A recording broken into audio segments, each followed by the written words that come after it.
Trump's crypto stuff and the deals that the firm that his son-in-law Kushner worked for, well, these are on the scales of billions of dollars. It's not even remotely close. The 9-figure, 10-figure deals that these guys are behind sometimes. But we threw up so much on Hunter Biden, and there's not a word, not a peep about any of this stuff. It's crazy. Dude. I'm pretty sure 8 of the 10 largest protests in all of U.S. history have occurred during Trump's administrations. So then we have after Trump won, we bring in Biden, who is an amazing bipartisan president, tries his best, despite a historically divided country, passes more bipartisan legislation that we've seen since like the New Deal, just an insane amount of stuff. And then after all of that was put together, now we have Trump again. And Trump is doing whatever he's doing now, and whatever these 4 years are going to look like, we're going to have to bring in another Democrat to clean things up. So while Republicans are kind of like getting to play this game in the background of building the coolest celebrity who's like the funniest guy with the best one-liners, Democrats have to come in and play that game, because that's what Americans, I guess, are voting on for whatever reason, while also like trying to hold the country together, because Republicans don't want to govern anymore. They don't govern. Congress has done nothing, and the Republican Congress has willingly handed over so much of their power to the president. Really no. Forget the Pisco one. You are right on that. Oh my God. Beasley? What? Oh yes, it was Beasley. Yes. The Beasley, I was so nervous and upset, and I was like, oh, Beasley doesn't know all this stuff because they're going so hard on all this stuff. And it was so funny that after both of them, Tim was like red in the face. He was like, you don't even know anything about your time. You don't know anything, blah, blah. And then Beasley just like very calmly, like, in like 2 minutes, lays out all these facts. And then he's like, wait, before we move on, you guys admit that you didn't know anything about any of this. Because then Tim has to start Googling, like, how do I find out what the charges? Like, this guy's never read an indictment before? Oh my God. Beasley just completely, and it was like 12 different people. Like every time the camera switched, there was like a new fucking conservative night terror demon on the screen that was trying to argue against him. And $4.8 million. And he's like, well, that was just a normal deal for me. Oh my God. Yeah. Someone needs to come on his show and confront him about that. I know a few people have tried. So Sam Cedar tried. Soy Pill did it too. But then during Soy Pill's appearance, Tim Pool just said it didn't happen. He's like, what you're saying didn't happen. And then Soy Pill tries to bring up the name of the guy in the indictment. He's like, have you ever seen this guy in real life? Yo, what's up? Wow. Hi, what's up, buddy? Oh my God. Your scene is so festive. Isn't it so cute? You called me at 6 p.m. on the dot. Well, that's what time it was supposed to, right? On time. What's up? Why can't I see you? Well, hold on. It's coming. Jesus.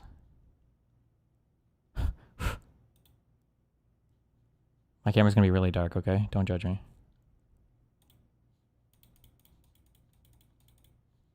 Damn. How much have you talked about this event? Let's hop in. Not really much at all yet. I mean, they know like a little bit of it, but I was listening to Nick Fuentes on Piers Morgan a minute ago. Yeah. Have you listened to that shit? I've heard a few clips, but I haven't listened to the whole thing yet. No, I might do it later. Nick was more squirmy than usual. I feel like Nick usually is able to say and wash his views, but Pierce was kind of pinning him down. A lot of clips. Yeah, I think the annoying thing about... Do you watch a lot of the Piers Morgan guy? Yeah. Hold on, I'm trying to fucking get your thing. And Nick Fuentes. I mean, he's all over, bro. I wanna talk to you about that as well. Yeah. I think the most annoying thing about Piers is that like he has the capacity to do... I call it like the British journalist thing, where like they can be like super hardcore, like ask strong questions and make people answer and stuff when he wants to, but most of the time he is okay to like carry water for all the Trump people. That's it. It's because of obviously like a personal relationship. He talks about it every time he's on. He's like, I was texting Trump the other day. I just think he personally likes him and he plays defense for him. Do you think it's really just that? Or do you think there's some like viewership, showmanship kind of thing where he knows that like there are certain views that gets him a ton of viewership and he just kind of like... I'm sure there's a feedback loop too, I'm sure, whereas commenters like that he runs defense. But like every single time he has to invoke the fact that he just was texting Trump 3 days ago. I'm sure he's done this in your heads too. Yeah, he has. I feel like anybody that talks to Trump that says something like that, like, oh, I remember, I feel like even Charlie Kirk did that a lot. I was texting the president, I was talking to the president or whatever. Yeah. I've heard he's really captivating and charismatic and warm behind the scenes. Indeed. I remember that horrible Bill Maher thing. Yeah. No. Jesus. I mean, dude, that's how people. I've heard that he's actually nice behind the scenes, and I could see it. You don't think that you'd like him behind the scenes? Yeah, but like that's kind of the point, right? Like people used to do the same thing with like Andrew Tate. Like the accusation with Tate is that he's like a very captivating guy who will do whatever he needs to like scam people. And then people will meet like a scam artist, in person, and they'll be like, "Wow, well the scam artist guy was actually super friendly." And it's like, "Well, yeah, that's kind of the whole point. That's what he does." Yeah, that's true. That is really true. Like Trump He knows how to read the room. yeah, and he's like an entertainer person. Like that's his only skill set. But nobody, or at least nobody that I'm aware of, is like, God, Trump is the worst president ever because I think he'd be really bad interpersonally. That is true, yeah. But Nick Fuentes is usually able to maneuver his way around these interviews. Piers Morgan did a good job of pinning him down. And like, I don't know, Nick's kind of half trolling throughout it. He's biting some of the bullets. He's like, yeah, I'm racist. I'm 100% racist. But it's because he couldn't wiggle out in any other way. It was not a good look. But the thing that I wonder is like, when you sort the comments by new, every single comment, like 90% of them are like, Nick mogged Piers. Like Pierce is out of his depth. He doesn't know what's going on. I don't understand how Nick has such a strong internet. Is it like astroturfing? Are there bots? Or is it legit? Is everybody in Pierce's comment section just pro Nick Fuentes? Nick AstroTurf super super hard. Yeah, like he has a very very very dedicated fan base. So 100 of his fans will amplify as much fandom as like 100,000 of some other people's fans. Like they're very deliberate about going to areas, spamming comments, making different accounts to do it, and everything else. Yeah.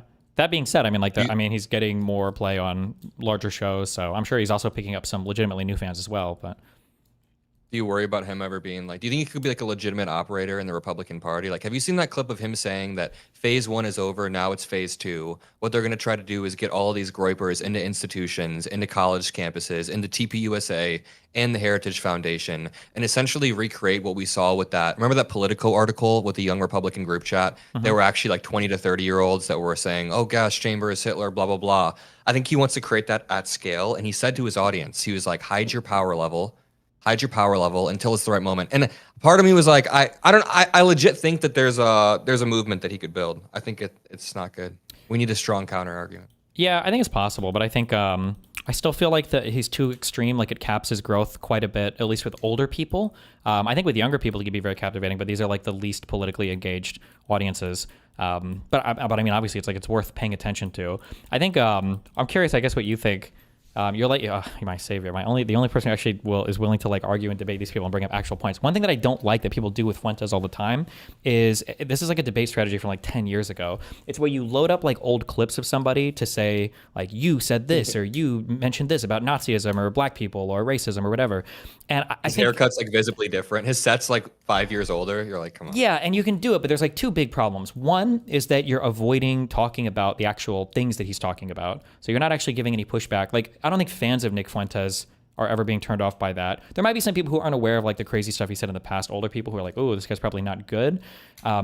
But you're not turning off any of his current fan base. And then also, I feel like one of the big problems with liberalism, broadly speaking, over the past like 15, 20 years, has kind of been this assumed like end of history stance where liberalism is just so self-evidently awesome and great, we don't really need to defend it anymore. And when people get into that kind of lax mindset, they lose the ability to even argue against Holocaust revisionism or ultra xenophobia. And I think that, as confident as I'll say that, like, I don't think that Fuentes can be a big person because of how radical his views are. I would have also said the same thing. I did say the same thing about Donald Trump. Yeah. No, I've been thinking about this a lot lately. Liberalism needs a rebranding. That is obvious as hell. Liberals for years have had this thing where they wag the finger. And I mean, that's why I originally started watching you, because you're one of the people that goes out and debates in these spaces. And I try to do that as well, to just argue for basic liberalism. I went to these Trump rallies, and I used to have this theory that if you word things in the correct way to any Trump supporter, that they will agree with some core liberal tenets, like the funding Ukraine shit or like any of this. And honestly, we've lost some of that, obviously, because people are agreeing with some super, super illiberal shit at its core. But yeah, we need to really reclaim why immigration isn't bad, and not just economically, because now they're making these purely cultural arguments where some of them are willing to bite the bullet that they'll take the economic hit for some sort of like preserving culture. I don't know. The thing with Nick Fuentes is obviously this all starts with the like foundation that I disagree with his worldview and everything, but he states it in a very intuitive and captivating way where he'll be like, don't you just want your kids to look like you? Like, don't you just want your kids to kind of look how you are? Am I really a bad guy for saying that? And I shit you not, that had like 190,000 likes on Instagram, and someone that I went to school with in high school liked it. And I'm like, oh, so we're just openly like saying that, normalizing that. And it's like he says it in a really intuitive way, and then you kind of dig a few layers deeper and you see those clips of what he actually means. So I think we need to have, yeah, just stronger principles when it comes to all this, stronger ways to yeah. Yeah, I agree. Stronger principles, but also like I say this a lot when I'm arguing for stuff. Like all of the stuff that liberalism has given us, and I think defending liberal stuff, like these are like good, cool things. And sometimes when I hear people, especially on the cultural side of things, defend stuff, it feels like a weighty moral obligation that's like a huge fucking drag. Like when somebody comes out and talks about, like, well, diversity is our greatest strength. Like it feels like I'm about to get lectured to about how we need to be less microaggressive, or like it feels like this is like a burden that you have to bear, as opposed to, well, look at all the crazy different people in our country that sometimes they're really cool, sometimes they're not cool. Like there's a bunch of unique stuff that exists in the United States of America only because of like the huge amount of people that are in this country from different cultures. Like you walk around in cities like LA and New York City and everything else, and you see some of the most like diverse collections of people all getting along in the world. And I think there's like an advantage there, right? We host probably the greatest number of Hispanic neo-Nazi adjacent people in the entire world. That's a diversity thing, I feel like sometimes when we talk about like any liberal values, they come off as very finger wavy, and they come off as like a burden, as opposed to like, these are like good things. And sometimes there's like some obligation that you have to, bear as well. But I mean, that's going to be true of everything.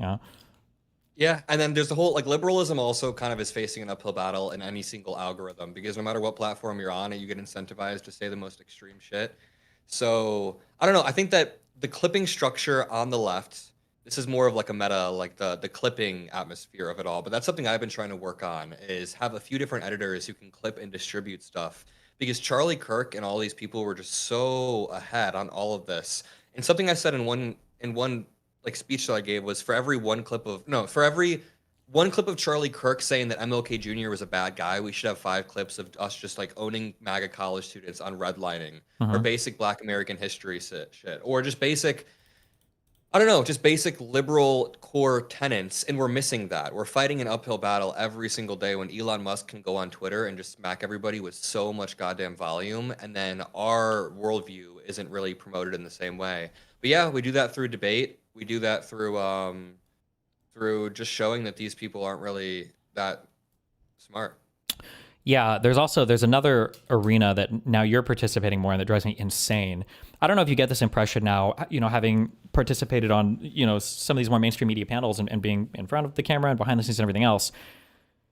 This weird double standard where conservatives can go, like conservative lawmakers, Trump, Mike Johnson, cabinet members, Hegseth, Bessent, or whatever, can go on TV and be interviewed and just say the most outlandishly false stuff or stupid stuff ever, and never, ever, ever get real pushback. It's gotten like, if 0 is no pushback and 100 is like too much and like 50 is perfect, it's at like 2 now. Okay, I've seen a couple people. There's is it Katie Collins? And there's like one other guy who do a good job at like pushing back, but everybody else is like, oh, like, can you explain what you mean when you say this thing? And it's like, oh, well, Bitcoin will save America. It's like, well, I don't know if that's true. It's like, it is. Next question. Like, okay. It'll just be like the most outlandishly stupid stuff in the world.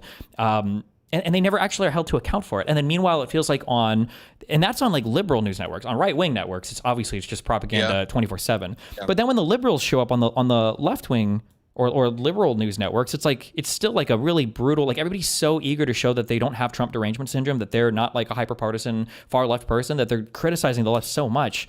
I don't know. I just think I don't know what Jake Tapper's problem was. Was it Tapper that quote tweeted the Democrats when Obama was like feeding veterans or taking a picture of it, and he's like, this, with all due respect, Democrats, this isn't what Veterans Day is about. And it's like, are you fucking serious, dude?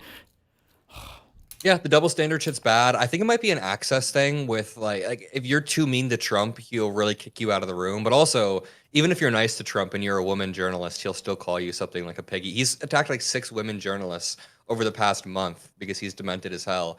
But yeah, there's this really bad double standard that I've tried to illustrate in these debates where they'll endlessly criticize liberals for saying some shit, and Donald Trump said it 10 times worse. The one thing that you can always ask them, and there's no example that they have, is when Donald Trump sent out that DM to Pam Bondi, And The one about he sent the out a lawyer post. you need to hire and the 3 people you need to indict, that one? Or And then 2 out of those 3 people were indicted because by he the same forced prosecutor they called out to indict them. Sorry. Yeah, he forced Eric Siebert out as the Eastern District of Virginia federal prosecutor. He had Lindsey Halligan put into place, and then they forced through 2 of these indictments. And then one of the grand juries, they didn't even do it right. Only 2 people in the grand jury saw the actual indictment because she had never stepped foot in a courtroom. Yeah, because it's they dropped one of the charges off the superseding indictment or whatever, and they only showed it to But it doesn't matter because now she's not even appointed legally. So it's a sloppy authoritarian process, but the worst part is they think that Merrick Garland did like 10 times worse. They think Merrick Garland or like anyone in Biden's DOJ was doing shit like this on a daily basis. And you can always just ask them, like, what is the equivalent in the Biden admin? And there's a few things that they say. What is their one example of? Oh, Biden privately expressed anger that Merrick Pisco did this. Oh, bro, are you serious? Privately there was a news article that said that behind closed doors, Biden was upset about. I think it had to do with Merrick Garland, and was it related January to Hunter 6th Biden shit. Or was it the January 6th stuff? Was it? Yeah, January 6th. Shit. That was it. No story confirming that they communicated. Like, he's not allowed to be upset. One thing that you're saying, I say all this stuff too, where I always go like, oh well, let's compare. I've got a debate coming up with Dinesh D'Souza, and that's my whole debate thing. It's like, here's 5 things. Let's compare. Find me an equivalent on the other side. Oh fuck! I just lost my point. Dude, there's a million things when you talk to these people that they're just so. Another thing that I'll point out is when you talk about what the Democrats can do and what the Republicans can do, what the Democrats are constrained by is the highest moral compulsion you can ever place on a leader. What should they do? What ought the most morally responsible person do at any point in time? And then when you turn to Trump, it is what is the most outer perimeter legally conceivable thing he can do, right? So if Biden comes on TV and he says something about that one, they have the zoom in with the red background or whatever, and he says the thing about MAGA Americans, and he's talking about people that denied the fucking election, which most of them still do to this day, by the way, and they'll point to that over and over and over and over again, and it's like, okay, well, he shouldn't have said that. It was mean. It was horrible. It's like, what about when Trump sued Seltzer because he didn't like the poll? What about when Trump is awarding money to all of these people? And it's like, well, is he not legally allowed to do that? Can the president not sue people? Are people, I thought this is America. Is he not allowed to call reporters stupid? It's like, okay, well, as long as he's allowed to conceivably do it, and with the Supreme Court, who knows what he's not allowed to do? They defend it. It drives me insane. What we're talking about right now is kind of what black pills me the most out of the current state of American politics. It black pills me the most. Like, I'll be laying there at night and I'll be thinking about how Donald Trump can do so much shit on a daily basis, whether it's his cryptocurrency or all of the shit that he does every single day. He weaponizes every single agency, and yet people just both sides that shit. I don't know. It really, really does bother me. But let's get to the actual real adult stuff, because someone said, where do you contribute to the fundraiser? Someone just texted me that. Have you promoted the fundraiser yet? No, wait, hold on. Z's got a page, I think. Yeah, what's the link for it? Do neither of us know? She's got it. It's there. But yeah. Do we do our debate prep like on stream or off stream? How does it usually? Do you even debate prep these days? Yes. Oh, okay. Prep is very important to me. Okay. I feel like I feel like there are so many examples. I do as well, obviously, but it's usually just focused around like rhetoric stuff, because I feel like if you get into any examples on anything, it's brutal. Like, I feel almost bad sometimes. I'm looking at this. I think it might be this page, because it is like, it's when you start pulling out examples, it's just like literally impossible to defend anything in this administration. And the go-to, I think you've run into this a few times with that. Is it the Ken guy? Is that what his name is? Jennings. Yeah, Jennings. When you, the conservatives have the unbeatable debate strategy. I should have never said this on stream because they all heard me and they use it even more now. It's the, I haven't heard of that thing. And it is unbelievable sometimes how much people have not heard of, like the Eric Adams stuff, anything having to do with J6. Like, there's so many things. Jesus. I got to use it though. When someone asked me about the Ukrainian lady that got stabbed on the bus, I was like, I haven't heard of that case. It felt really cathartic. Oh no. Even though it's a really fucked up case, but I was like, hadn't heard of it. All right, so I'm showing this on stream. Yeah. The National Ground Game page. But yeah, no, I do prep. The prep before the CNN is pretty important because they throw stuff at you. I mean, I only get a few hours to do the prep before that. And a lot of it does devolve into rhetoric. So it'll be stuff that we've already hit on in the past. And I can kind of just pin them down on like the Pam Bondi tweet or whatever the hell I want to talk about. or quarter them on, or like bring them down this corner. But overall, the prep is really important before this stuff, especially with this one. I feel like it's going to be definition heavy. Like, won't Andrew Wilson be an asshole about the definition of fascism?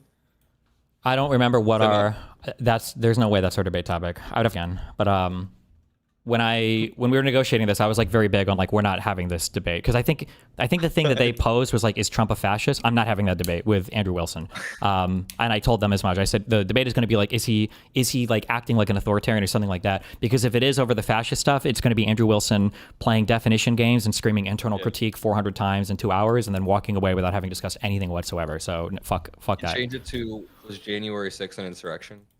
Oh God, no. Was that a reference? I'm joking. I mean, I know you guys did a debate about that, but he does the same definition. It was a 3-hour debate on like, well, what is an insurrection? And then it's like, can it really be that? Ha ha ha. And it's like, okay, we're not doing that.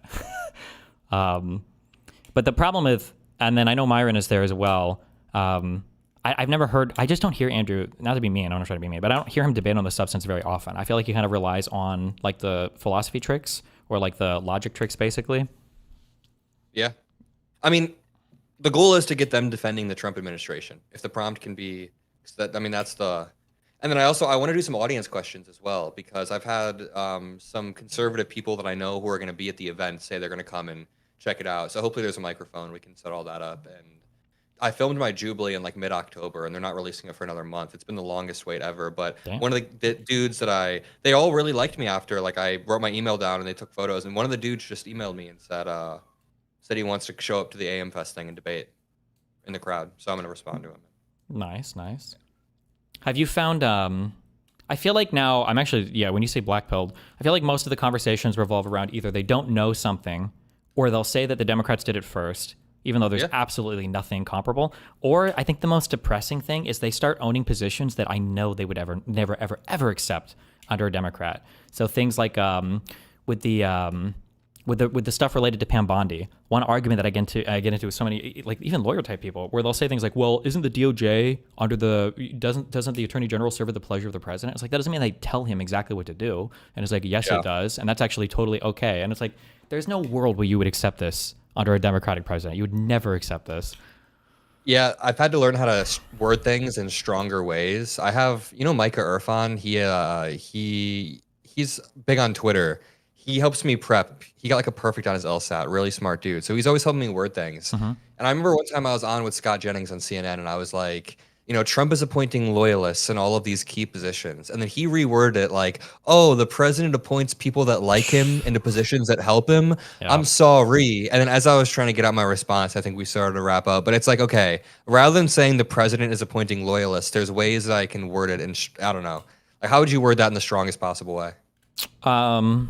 Oh, I don't know. I'd have to. I always think it's like people, policy, platform. I would have to think, because in my world, I would just start screaming at the person for being ridiculous. Yeah, I guess it would be like Donald Trump is abusing different agencies around him by appointing inexperienced people. We went through some whole exercise where there was a really strong way to word this. But this was like 2 or 3 months back. I usually go to you find trigger words or you find trigger people. So any black person or any woman. So like when they say like, oh, Donald Trump can do this, whatever, Trump Jr. or Eric Trump or whatever. Then you say, oh, would you have been okay if Obama's children were special envoys in the White House? Or would you have been okay if when Obama was president, when Hillary Clinton was in the State Department, would you have been okay if Chelsea Clinton had been the ambassador to, Libya or something? Would you really been okay with that? Or would you have been okay with Obama coin or Hillary coin? Yeah. And then usually that's really hard because they're, they see red as soon as they hear those names and they kind of lose it. But there's a name for that. This is a good like gaslight abuser strategy if you want to like be crazy in real life too. When somebody says a thing, you take it to the most extreme or the least extreme thing possible. Where like you can say something like, oh, like I don't think it's right for somebody to, with no provocation, shoot somebody in the head with a pistol. And like the conservative response will be like, oh, so you're saying in America you're never ever ever allowed to even shoot a gun one time? Like it'll be like, what are we even talking about at this point? Like this isn't even remotely comparable. Like. And it's like that with every cabinet member. These people are insane. Like, who would have thought the first Trump term would have looked like superstars compared to RFK Jr., Hegseth, Besant? Fucking Stephen Miller, Caroline Levitt, day in and day out. One of the frameworks that we've been working on is that Donald Trump speaks like he does not want the Democratic Party to exist. He doesn't want the opposition party to exist. And it's a really good way to illustrate his authoritarianism, because throughout the past 10 years, he's called to lock up political opponents. He's called to do all this shit. But over the past, I don't know, like 4 or 5 years, he's become uniquely anti-democratic. He's now talking about hanging Democratic Party or lawmakers. They are trying to go for Act Blue. He called us gnats while standing in front of the military and said that we're gnats who need to be taken care of while like swatting away. Over and over, him and Stephen Miller call the Democratic Party like an extremist terrorist organization. And it kind of just seems like he doesn't want to have an opposition party. He doesn't want the Democratic Party to exist. And when you start to look at everything through that framework, like him stepping over, I mean, this just goes into consolidation of power, but him stepping over Congress to do most of his shit, a lot of his tariff stuff, he didn't use Congress. Even when he was appointing Lindsey Halligan and Alina Habba as attorneys, they both just got swiped out. They both just got rejected because he did that without Senate approval. So, I mean, he doesn't want any checks, but he doesn't want the Democratic Party especially to exist. And yeah, I thought it was really scary. And it's always hard to tell where we're going, because for as much as I hate Trump, like I really do feel like he's powered 100% by narcissism. So you kind of have to look at the people around him to try to figure out who's running stuff. You know, you have to look to like the Vance faction or the Miller faction to figure out like, okay, well, where is this executive order coming from? I thought it was really weird / scary when Donald Trump wrote that executive order, like appointing or claiming that Antifa was a domestic terrorist organization. Also, the way that these guys like force problems that are not things that we've talked about forever. Like if you were to look at the news cycle with the way that Trump talks about things, like you would imagine, I guess Antifa and Islamic extremism are huge terrorist problems in the United States today. And it's like, I don't know where either of these things are. These are like almost non-existent across today's political landscape. Meanwhile, they don't give any air whatsoever to any of the right-wing violence that's happened over the past few years, or they just blame it on the left somehow, or they just conveniently forget it. Trump did that. Oh, I don't know anything about that. I think several times when he's been questioned about the murders of the lawmaker and her husband in Minnesota, and then the attacks on the other ones. Like, yeah.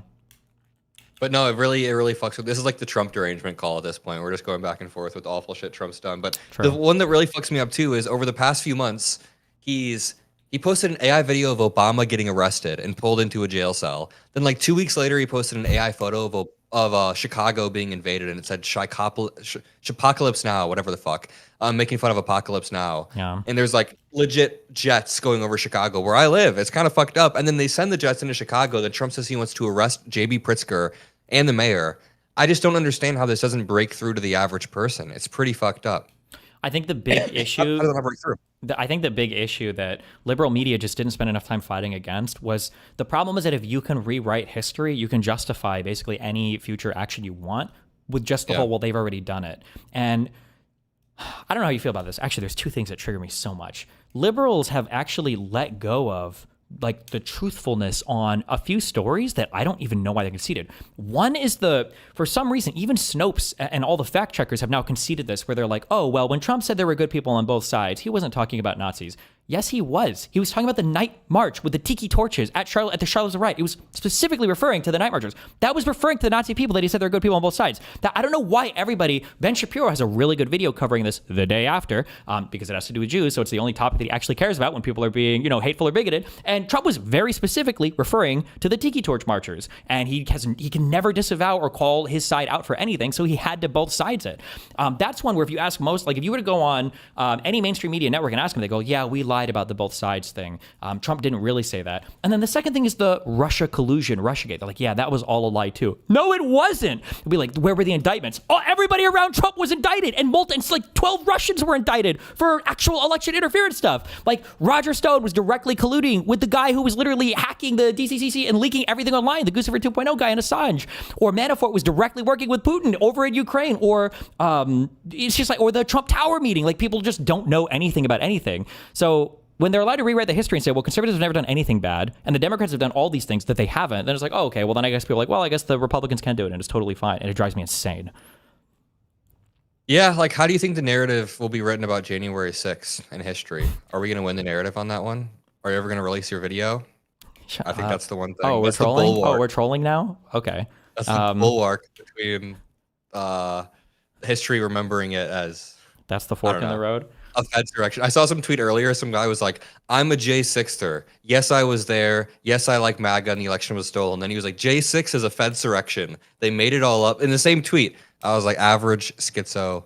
It's the MAGA same thing with person. people don't remember, but like early on in COVID, because the first, even though I don't know, people deny it now. I don't even know where people's minds are for COVID. But like when COVID first came out, the first batch, okay, it was pretty bad. You got really sick. It was killing quite a few old people. Like it was a rough time. You didn't want to get it. And even the Delta one was like kind of bad. And back in those days, it was like a Chinese bioengineered weapon that was like the worst thing ever. And it only protected Jews and Chinese people and it was going to come after everybody. And when Cuomo put that one old person in the senior citizen care facility, he was trying to murder all the old people. And then now if you ask anybody about COVID, it's like, COVID? That was fake. They only did that to push out the fake vax. Like nothing even happened with COVID. That wasn't a real disease the entire time. And it reminds me of the J6 thing. Yeah, where it's like, J6? You mean the peaceful protest where they just let all the people into the building where nothing happened? Or do you mean the violent Fedsurrection that was masked Antifa men and Donald Trump's FBI, by the way, working together to frame Trump as a violent, riot organizer? Yeah, there's like no real attachment. The conspiracy theories aren't even good anymore. They don't even make sense. And they usually end up being like mutually exclusive, the multiple positions they hold on the same conspiracies. And it's wild. The question you said, it's going to come down to what the accountability looks like at the end of this term. The thing that scares me the most is we have a really big win in the midterms and then maybe even in 2028. And we're like, okay, well, that's good. Well, we won. The American people showed that they rebuked Trump and we don't have to worry about it anymore. But like all of the Republicans have learned their lesson of like, well, this is what we can get away with. So why wouldn't we do it again?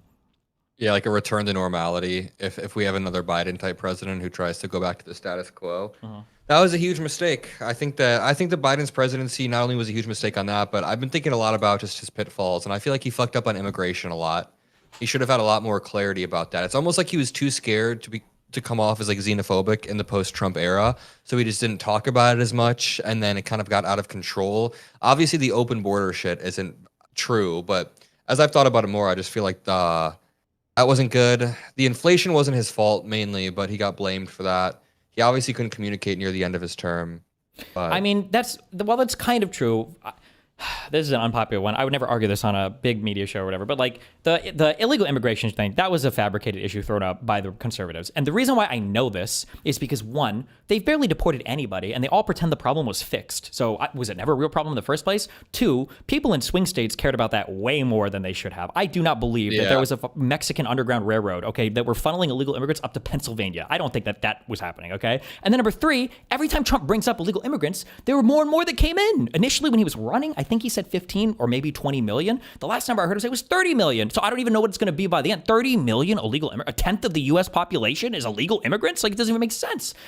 I think Biden probably could have had a little bit more moral clarity on the border, though. Like, even if he didn't change any laws, I feel like just talking about it more deters people from coming. I don't know. Like, I agree with you, but we're in this world where it's like, what could Biden have done to be better? But like, we're comparing this to, like, imagine somebody working so hard to prepare the perfect pasta dish and like the spaghetti sauce is like a little bit too sweet and you're like, come down and it was like, I'm going to have to actually eat like the bowl of gaping diarrhea instead. Like, that's the comparison, because Biden had to deal with so much stuff, the Ukraine-Russia war, the October 7th, the recovering from COVID. He still got tons of legislation passed. He had to do the pullout from Afghanistan that was on Trump's timetable. We had like 3 or 4 huge bills. Like, there was so much stuff, and the economy after all of this was still rebounding. And he did it without attacking Republicans or trying to besmirch or demean conservatives. And everybody was working against him the whole time. His family was being investigated. He got investigated for documents. Hunter Biden was being investigated on a claim that was, now we know, was made up by a confidential informant. The House Republicans and Gomer and Jordan are constantly, I'm sorry.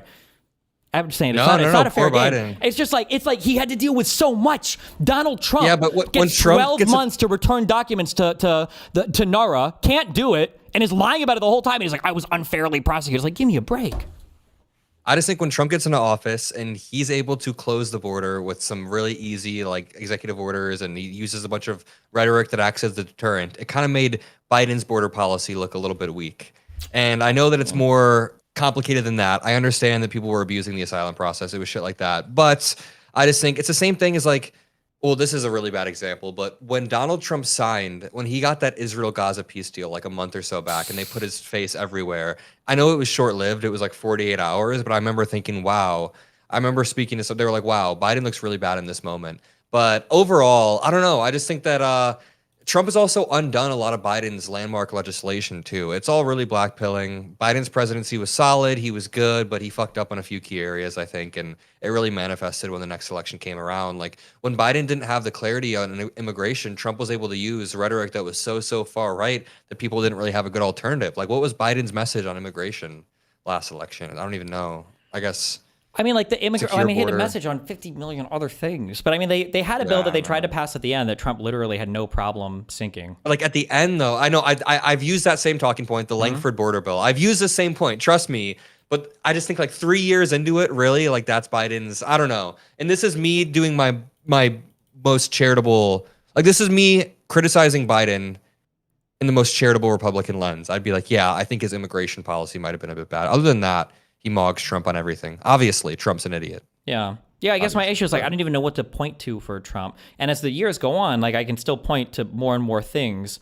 Like Donald Trump's first the Donald Trump's illegal immigration numbers were rising by year 3. I think that on his third year, I think it might have been worse than Obama's last term was in terms of illegals that were coming through. And I think it's the same on the deficit as well. So like Trump didn't even do that well on his first term. Then the Republicans like to play this game where every single bad thing about Trump for all 4 years of his presidency, they'll blame it on COVID. But then as soon as Biden is in office, COVID like doesn't exist anymore. I've like played. They removed the variable. Yeah, like I play this game where I'll even talk. I think I did this on one of my events where I even said to the audience, I was like, watch this. And I asked the guy, I was like, what do you think contributed, the main thing that contributed to inflation under Biden? And the guy was like, I don't know, the spending. And it's like, anything else? It's like, the deficit? Anything else? It's like mind wiped as soon as Biden comes into office. And then I remember listening to Dave Smith said this on Piers Morgan, where Dave Smith said, like, we can't have another Democratic president. Like, this is all, like, the censorship and everything's out of control. People don't remember 2020 was the worst year in censorship we've ever had in the history of the United States. Or people will blame the lockdowns on Biden. It's like, do you guys remember that Donald Trump was the president in 2020? Donald Trump was the president for the lockdowns? How does nobody remember any of this? Yeah, that's another example of them. It's such a good example. Every single time we point to Donald Trump weaponizing the FCC or weaponizing something around him, they say, "What about the Twitter files? What about Twitter this or Twitter that?" I think that's the first thing when Pete Buttigieg went on the All In podcast. The first thing they pressed him on was the Twitter files or like Twitter being suppressed. Or the government reaching out. And then they use that as a justification for every single crazy thing that Trump has said, like having his FCC chair, Brendan Carr, like openly threaten Jimmy Kimmel in his show. They openly talk about all this shit. These are some really good examples of, I don't know, like authoritarianism as well, if that's what we're going to debate. I mean, yeah, I think the big issue is that, yeah, you have to dive into everything, because when anybody brings up the Twitter files, you can ask them, did you read any of them? Because like oh god, what's the name of the guy that did the main one about whether or not the laptop story was intentionally censored or anything? Taibbi, right? Yeah. When you read what Taibbi wrote in the Twitter files, he literally said explicitly, he said there was no FBI involvement in censoring the New York Post story about the laptop. And he had all the emails that showed them going back and forth. We don't know what to do about this. It does look pretty weird. And nobody seems to acknowledge that. They just say, well, there was a ton of they'll say things like there was a ton of pressure from the White House. Like the White House didn't tell them to censor or ban anything, right? And like, well, no, but the CDC was making recommendations on misinformation, and that can count as pressure. And it's like, okay, well, what about when Trump is literally suing people for saying things he doesn't like? Well, is Trump not legally allowed to do that? They switch from the moral framing to the well, what is he legally allowed to do framing? And it's so frustrating. Sam Harris has a really good way of approaching this. He was on, what is her podcast called? Constantine's podcast with the other guy? Trigonometry. Trigonometry. And no, he did really well. Sam Harris is really smooth with it. He had a lot of moral clarity in the way that he spoke. And he was like, listen, there are times where maybe previous administrations have slightly overreached. He was able to make this slight concession, even if he wouldn't make that concession. But then he was able to really bring it back and show that what Trump's done is 10 times worse. It's really worth a watch. He's able to cut through a lot of the bullshit on that podcast. It came out a few weeks back. But I think that, I think that a lot of the messaging struggles over the next few years for Democrats, it's all going to be about affordability. That's really the thing that's going to hit home, because the economy is not getting any better. Trump says affordability is a con job. That's what every single ad around the midterms is going to be saying. Affordability is a con job. That statement of Trump saying it. As prices get worse, as Trump is rolling back some of his tariffs and everything in the store, save egg prices, is up. Unemployment is up among young Americans and Black Americans. And I think unemployment among Black Americans being up is an early indicator of a weakening economy.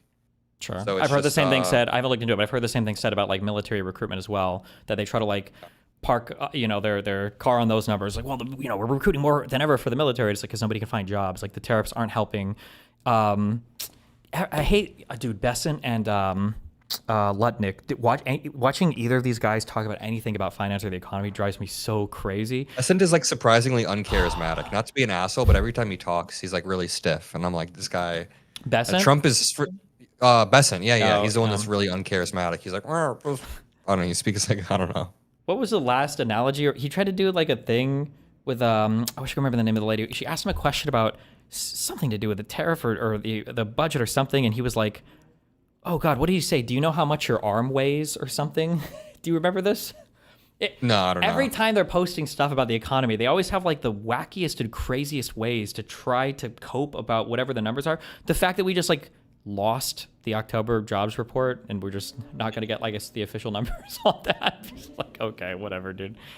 It's kind of fucked up. What do you think the direction of the Democratic Party is? So obviously the most right now, Gavin Newsom in most prediction markets will be ahead as the Democratic primary winner of 2028. But in 3 years or 2.5 years, whatever the hell, who knows if this resist lib shit is going to be in? Who knows if we're all going to be like super resist lib, Gavin Newsom? Who knows if we want him on the national stage? Do you think it goes to more of a populist candidate? Obviously, new people can arise. If you would have asked this in 2012 or 2013, no one would have said Trump. If you would have asked this in like 2005, no one would have said Obama. So it's hard to tell. But overall, like vibe of the base, it seems like anti-APAC is a winner right now. But I don't know if that's just over-indexed online, maybe. Maybe I feel like when you look at polls that rate like how important, like there'll be like leanings towards Palestine away from Israel, all this, and people will have these feelings, especially in the Democratic Party. But like how much voters care about this stuff, it'll be like 6% rank it as their number one issue or something. It's like it's pretty far behind like 5 or 6 other big issues. I think the big thing that I try to keep people in on, and I don't think the Democrats necessarily need to do this, but the Republicans have a very slick messaging apparatus that works all in unison with each other. When Trump is saying shit, every single person in alternative media, mainstream media, every lawmaker, Mike Johnson on down, like everybody is repeating the exact same talking point. And what you do when you do this is you have this really strong arm where every time the Republicans put anybody out, it could be... not Tim Pool or Candace, these people. Now there's some fracturing there. It used to be. It's gotten really bad after Marjorie Taylor Greene left, especially. But prior to this, like the Republicans can throw anybody out there, and no matter what they say, every single Republican will be on point immediately trying to defend it. Yeah. Whereas on the left, if anybody on the left goes out, even if you say correct stuff, you're still going to have to fend off like 50% of the attacks are just going to come from your side for no reason. And then, God forbid you say something wrong or incorrect, like you're going to get crucified by your side for, whatever reason. Like I think Jake Tapper is working in his 7th anti-Biden book right now about how horrible his senility was and everything. And it's like Donald Trump could come out in a wheelchair and, not be able to speak and Troubles would call him like Stephen Hawking 2.0. Like they would have a story ready to go. They would laugh and meme about it, and they'd be all on board with it. I think I actually got into arguments of this. This is another. I would never argue this, I think, on TV or whatever, because it's just a hard one to carry. Intuitively, people feel bad about it. But I'll challenge people on this. When people say things like, "Oh, Biden was definitely senile at the end of his term." My statement to them is I can give you more evidence that Trump is senile than Biden was at his worst. And then my challenge is, can you show me something beyond just him having that really bad debate performance? Because we've got Trump mixing up names, thinking he's going to Russia when he's going to Alaska, mixing up names of countries that he said he solved, wars with. The guy looks like he's, constantly on the verge of or just recovered from some kind of, transient ischemic attack. There's so many things. The guy's lied about his medical record, right? The exploding ankles and everything. Apparently he didn't tell us that, even though he was supposed to be in perfect health. But people accept all these things because I think the liberal media, unfortunately, plays into it as well. It's like we have to be critical of our own side. And I don't know how we combat that without being more aware of it, at least. Yeah, I remember you told me one time, or I think you might have been reviewing one of my debates and I was watching it or something. You were like, when a conservative is saying, the question to ask the conservative is, if Trump were to do this, if Trump were serious about this, would you still defend it? When the conservative says, oh, Trump isn't being serious about invading Canada, Trump isn't being serious about doing that, but it's like, if he were being serious, you would still defend him on that, and that's the problem. I feel like I need to start using that one on TV more. But yeah, right now it's just Like, I feel like a lot of these operators on TV, their job is to just muddy the waters at the very least. Like when I'm debating against these people on CNN, how I view it is obviously you want to get the win, but their job isn't even to get the win. It's just to muddy the waters on these strikes or muddy the waters on some of these things so people don't have clarity on what actually happened.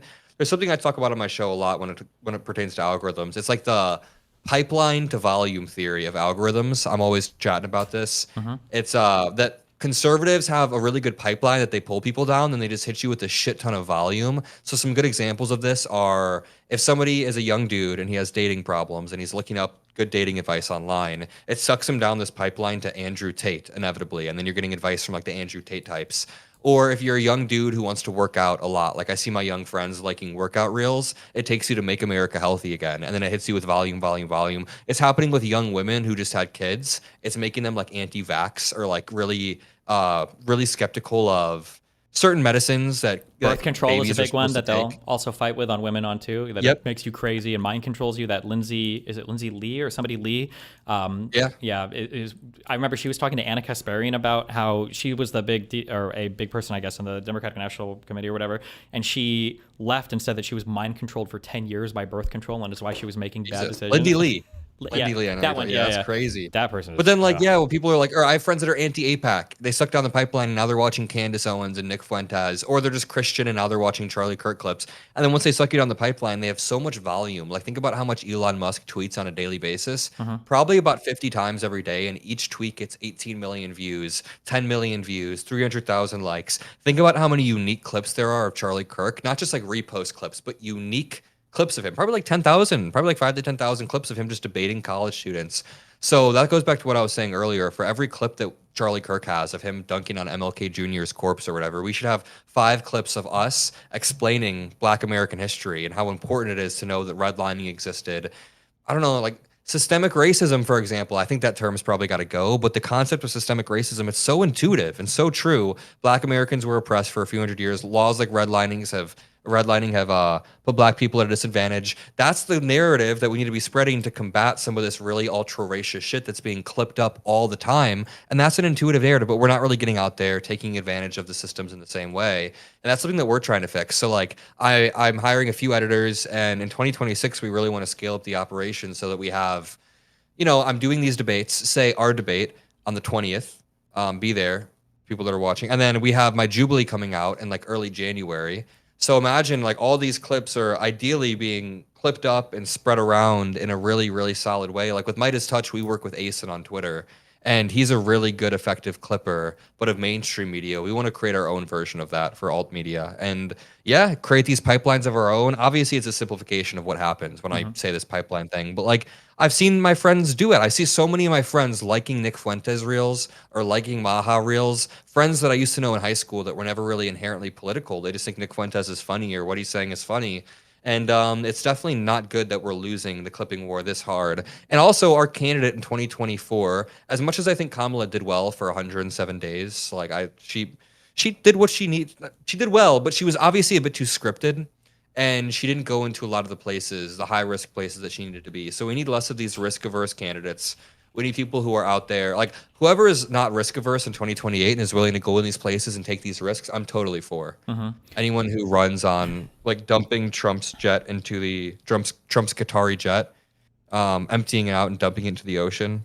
Yeah. Prosecuting Stephen Miller and his wife and his kids. And Hegseth and everybody involved with the...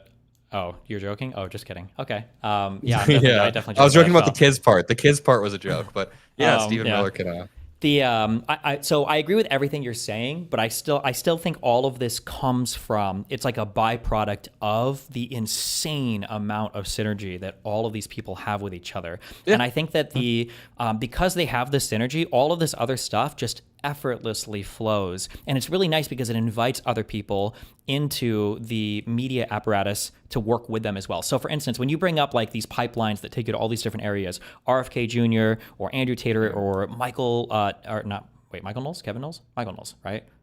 Yeah. Noel Shapiro. Like one thing that the conservatives do really well, I point this out a lot. When it comes to the far left online, the far left, they're playing like kind of like a social game that it's like faux political. It kind of looks like politics, but it's not really, because they don't actually care if they win or lose elections. They never care if they win or lose elections. They only care about the social media games. The conservatives only care about winning elections. They don't care about anything else, even if it means accepting people in their movement that they are ideologically fundamentally opposed to, which you're starting to see cracks of that showing quite a bit now. But as a result of that, what happens is if there are like 10 people that heavily ideologically disagree with each other, as long as they're all supporting Trump, they generally just kind of stay away from each other. You're not seeing a ton of content. Every now and then Ben Shapiro might say something bad about like Andrew Tate, like, well, we shouldn't support this type of, immorality or whatever. But for the most part, these guys kind of all stay away from each other, and they congeal into this collection of content where they're all in their own lanes doing everything, because at the end of the day, they know they're all for supporting Donald Trump. Whereas on the left, my God, like we are fighting over so many different things constantly. You've got, the New York Times attacking Gavin Newsom because he said, well, maybe trans athletes was like a step too far for NCAA stuff or whatever. It's like, this is what we're fighting over. You've got the Jake Tapper book on Biden. You've got like all of these different parts of the media. And I bring this up to say that I agree that Kamala was too skittish when it came to going on podcasts. I would agree with that. But also, like, how easy for Trump. You go on Lex Fridman. When I went on Lex Fridman, I had to spend an hour talking about why I used the word retarded, I think. And Donald Trump did a 45-minute interview where he got no pushback from anything. From Lex Fridman, the dove. He got no pushback on almost anything. And Donald Trump's the guy who calls people bad names. That's what he does, And Kamala Harris, when she goes anywhere, you had the whole games that they were playing to schedule them with Joe Rogan. You know that wherever you're going to go, it's probably going to be a rough show if they're like a centrist-y thing. You know that people on the left are going to attack you. Your staffers aren't going to be happy with it because they all trend in the further left direction. Conservatives are going to be attacking you for everything. It's so easy when you're a conservative to go out and do whatever you want because there are no standards. They don't care. As long as you support Trump, you're good. Any accusation, any whatever, any conviction, you could be a 34 convicted felon, whatever, it's fine. And when you live in that world, just everything becomes easier. One other example I give is so funny. Democrats will get around and they'll do this thing actually similar to what we're doing right now, where we're like, how do we get our messaging better? What do we do? Why did Biden fail so much on messaging? How do we help the messaging? Conservatives never talk about that because they are the messaging and they know it. They are the message. Like Fox News would ever sit there and think like, man, why does Trump suck at messaging so much? They would think, man, we got to message better for Trump. Another example. You're never going to find like a Dominion lawsuit equivalent on the Democrat side, right? The closest you get is maybe the Donna Brazile thing, but that was the Democrats against the Democrats. Like it wasn't even close to the Dominion story. It's so bad. Jesus. And now, speaking of like the Lex Fridman thing, now Trump called Tim Walz retarded. And the crazy thing is, people are driving by Tim Walz's house and screaming that at him, and people on Fox News and Ben Shapiro and Don Jr. are making fun of that, which I feel like, okay, whatever, trolly funny, but I feel like 10 years ago, that would be unthinkable. Like they're driving by people's houses and yelling stuff at them, yelling the word retard at Tim Walz and his kids or whatever. And that's just something that Don Jr., the son of the president, can laugh at. This is some crazy, crazy shit. I'm really sick of the double standards, how violence is. I mean, honestly, if I were somebody who were apolitical, I think about this lens a lot. Like I think about if I were an apolitical young dude, if I were 23 years old and I weren't firmly in my liberal position, I would probably have been bullied into being MAGA at this point because of the way that people talk about young dudes. Like, not to be dramatic or whatever, but I've been called like a fascist sympathizer, fascist, you shouldn't believe that shit. And I'm the most like wholesome liberal, whatever the hell. Like I'm not ever running defense for any of that shit. But no, I mean, the way that I've been, number one, pushed or like talked about by far, far left-leaning people, but also if I were somebody who were apolitical over the past 2 years, I would think that left-wingers are responsible for violence. I would think that Trump tried to get assassinated. There were 2 assassination attempts against Trump. I don't know the details about who tried to do this. I just assume that it's probably a left person. Then Charlie Kirk got killed for just speaking at a college campus. I don't really know many of the details. I'm assuming it's going to be a slightly left-leaning person. And then you see like BLM. I don't know. It's just really hard to illustrate. And what are you going to compare that to, like the Tree of Life synagogue that happened in a few years back during Trump's first term? Like, this is a really good example. I have all these examples. There's a Walmart in El Paso, Texas that got shot up by somebody who's a legit white supremacist. Of course, these are great examples. The guy who literally was on camera, like, I think passing by a white guy saying like, oh, I'm not here for you, just for the black people. Like, that was, Jesus. How do you break through with this shit? It's like, I don't know, most people intuitively, if I were a young 23-year-old dude, well, I am, but we're apolitical, I would think that liberals are kind of lame. So we got to reclaim that shit. And, or I don't know, it just feels like it's an uphill battle sometimes. Maybe I'm a bit too nihilistic and black-pilled, but right now I'm trying to be as charitable to the MAGA narrative as possible. And when I see my, not being charitable, but when I see my high school friends who are apolitical like this stuff, I'm trying to step into their shoes and see how charitable they would be to the MAGA narrative, I guess. You know what I mean? Yeah, but it's hard because at the end of the day, like you said, a lot of it comes down to just like heavy factual stuff. And unfortunately, sometimes it comes down to like civics that people don't understand either. Like, there are some things where if you understand the civics, like Donald Trump's personal lawyer making a phone call to anybody in any official capacity is immediately just the worst thing in the world. But like to explain like, well, why is it not proper? Well, if he's got lawyers in the Department of Justice, what's the difference between that and Giuliani, his personal friend who, you know, he used to be in politics? Isn't it the same thing? Like, it's hard to illustrate to people like why you should have this immediate revulsion. Or a lot of people don't understand how like the Electoral College works. So why was the, trying to rig the 2020 election that Trump did? Why was that so bad? You know, didn't Hawaii do the same thing? You have to chew through so much propaganda. Hillary Clinton, in one interview in 2016, called Trump an illegitimate president. So the fake electoral scheme isn't that the same thing? Yeah, and it's like, oh my god. But legit, someone tried to pull that out on CNN recently, and I was like, I don't want to do this right now. Legit, I was like, I don't want to do this right now. Yeah, it's just so fucking dumb. And it's crazy too because they say these things, and it's like, well, hold on, you're saying because Republicans, dude, they're so good. They're so good. I'm jealous. Okay, Republicans they're just so good. Okay, they say these things where they will. They get to choose who represents us. So they'll choose the far left, people who are politically ineffective. So they choose who represents us, and then they force us to either defend quasi positions of theirs or positions that are adjacent to it, or explain why we don't defend those positions. And so the conversation is already one-sided. I bring this up a lot, that when you're playing defense, the best you can do is like lose no ground. That's it. You never gain any ground because you're always on the defense on every crazy lunatic thing that they find some random person online to say.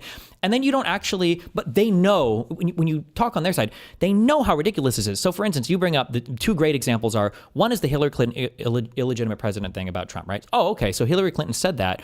Well, that's crazy that you're saying that. How many, can we look at the Democratic Party, either lawmakers or people who thought that Donald Trump literally, rigged the election? And it's like the percentages aren't really that high. Like, that isn't there.